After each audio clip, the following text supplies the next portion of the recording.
मनुष्य को कोई भी कार्य करते समय पूर्ण समर्पित होकर कार्य करना चाहिए। चाहे आपका लक्ष्य छोटा हो, चाहे आपका लक्ष्य बड़ा हो, या आप सामाजिक या पारिवारिक जिम्मेदारी निभाते हों। जब आप ईश्वर की भक्ति या कोई कार्य के प्रति समर्पित होकर कार्य करते हैं तो कभी फल तुरंत मिल जाता है और कभी फल तुरंत नहीं मिल पाता है। भविष्य में जरूर उसका फल मिलता है। आज कलयुग में भौतिक और आध्यात्मिक जगत में समर्पण की कमी देखने को मिलती है, बल्कि दिखावा का ज़माना आ गया है। मैंने अपने जीवन में ऐसे बहुत सारे लोगों को देखा है जो दिखावा के लिए समर्पण करते हैं, और जब व्यक्ति मिलता है तो ऐसे शो अप करते हैं जैसे उससे अच्छा उसका कोई मित्र नहीं है, कोई उसका हितैषी नहीं है। कुछ समय बाद जब व्यक्ति चला जाता है तो उसके पीठ पीछे उसको गाली भी देते रहते हैं। परंतु ऐसे लोग भी हैं जो दिखावा नहीं करते हैं परंतु आपके प्रति सच्चा समर्पण रखते हैं, और अंत समय में ऐसे लोग आपके हमेशा काम आते हैं। इंसान की प्रवृत्ति है, इंसान में दोनों तरह का गुण पाया जाता है। जैसे सुख और दुख समय के साथ परिवर्तन होता है, वैसे इस दुनिया में सभी लोग के दोस्त या मित्र या दुश्मन उसके प्रति सच्चा समर्पण नहीं रख सकते हैं। कुछ दोस्त आपके लिए अच्छा सोचेंगे तो कुछ दोस्त आपके लिए बुरा भी सोचते हैं। कुछ दुश्मन भी होते हैं जो आपके लिए अच्छा सोचते हैं और कुछ बुरा भी सोचते हैं। वैसे ही कुछ लोग आपके लिए समर्पित होंगे तो कुछ लोग आपके लिए असमर्पित होंगे। लेकिन आपको इन बुरे व्यक्तियों के क्रिटिसाइज से दूर रहना है, इनके बारे में ज़्यादा नहीं सोचना है।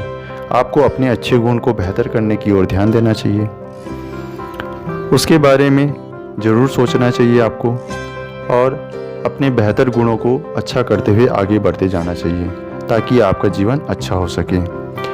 ईश्वर के प्रति सच्चा समर्पण हमेशा लाभदायक रहता है। जीवन के घोर कष्ट में भी इंसान सहारा ढूंढ लेता है, विपत्तियों का सामना कर लेता है। आपका कोई साथ दे ना दे, परंतु आपकी सच्चा समर्पण ईश्वर के प्रति, जो ईश्वर के लिए है, ईश्वर आपको जरूर प्रेरणा देगा और आप अपने बुद्धि का उपयोग करके घोर से घोर विपत्तियों से भी बाहर आ जाएंगे और अच्छा जीवन जी सकते हैं। इसको एक कहानी के माध्यम से समझने की कोशिश करते हैं। द्वापर युग में यमुना नदी के किनारे एक साधु भोर के समय जब सूर्योदय नहीं हुआ था तब स्नान करने जा रहा था। साधु ने अपने वस्त्र उतारकर नदी के किनारे रख दिया और स्नान करने लगा। जब साधु नदी के अंदर गया तब तेज हवा चलने लगी और उस हवा में साधु का कपड़ा उड़ गया, और साधु उस कपड़े को पकड़ने के लिए दौड़ने लगा। इस चक्कर में को पकड़ने के चक्कर में साधु ने जो लंगोटी पहना हुआ था वह भी फट गया। साधु न अपना कपड़ा बचा पाया न अपना लंगोटी बचा पाया।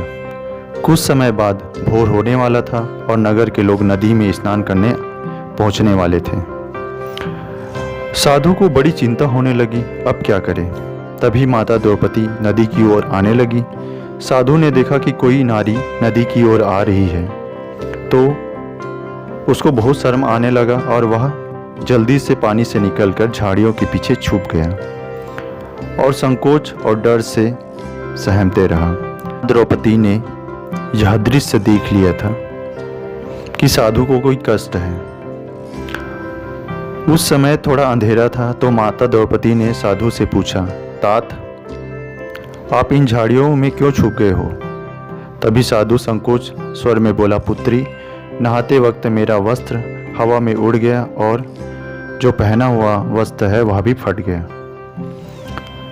अतः आपको आते हुए देखकर मैं लाज और शर्म से इन झाड़ियों के पीछे छुप गया हूँ। साधु की इस बात को सुनकर माता द्रौपदी को दया आई और माता ने अपने पास जो वस्त्र रखे थे उसको नदी के किनारे रख दिया और कहा, हे तात, ये वस्त्र आप उपयोग कर लो। ऐसा कहकर माता द्रौपदी वहाँ से चली गई। साधु कुछ समय बाद माता के जाने के बाद वहाँ आया और वह वस्त्र लेकर अपने शरीर को ढक लिया और ईश्वर से प्रार्थना करने लगा माता द्रौपदी के लिए, जैसे इस पुत्री ने आज मेरा लाज बचाया है, मेरे लाज की रक्षा की है, वैसे अगर इस पर कोई विपत्ति आए तो हे ईश्वर इसकी रक्षा करना। यह साधु बार बार बोलता रहा, ईश्वर से प्रार्थना करते रहा और द्रौपदी के सच्चे समर्पण को बार बार आशीर्वाद देता रहा। दूसरी कहानी में आते हैं। एक बार भगवान कृष्ण का हाथ किसी कारणवश कट जाता है और हाथ से खून बहने लगता है। माता द्रौपदी वहाँ उपस्थित होती है। माता से यह सहन नहीं होता है। माता अपनी साड़ी का पल्लू फाड़ के भगवान कृष्ण के हाथ में बांध देते हैं। भगवान द्वारा उसको उसी समय आशीर्वाद मिलता है, अगर जब भी आपको कोई दुख मिले या विपत्ति हो आपके साथ, तब तब मैं आपके साथ रहूँगा। इन दोनों घटनाओं ने माता द्रौपदी के सच्चे समर्पण को दिखाया है, जिससे माता ने अपने स्वार्थ के लिए नहीं बल्कि निस्वार्थ सेवा का उदाहरण दिया है। समय बीतते गया, महाभारत का युग था। जब माता द्रौपदी का चीरहरण होता है तो सभा में बहुत सारे लोग उपस्थित रहते हैं। पूरी सभा महारथियों से भरी हुई होती है। उस सभा में अर्जुन, भीम, युधिष्ठिर, कर्ण, भीष्म पितामह, कृपाचार्य, द्रोणाचार्य जैसे महान योद्धा होते हैं। परंतु दुर्योधन के अत्याचार के सामने कोई कुछ नहीं बोलता है। जब दुशासन माता द्रौपदी को घिसट कर सभा पे लाता है, एक नारी पर अत्याचार करता है और तो और दुशासन द्वारा माता द्रौपदी के वस्त्र को खींचा जाता है, उतारा जाता है, तब सभा में बड़े बड़े वीर मौन बैठे रहते हैं। किसी में इतना साहस नहीं रहता है कि माता द्रौपदी की लाज बचाया जाए, माता की रक्षा की जाए। माता चिल्लाती रहती है, बिलखती रहती है, पर कोई उसके मदद के लिए सामने नहीं आता है। अंत में भगवान कृष्ण को याद करती है।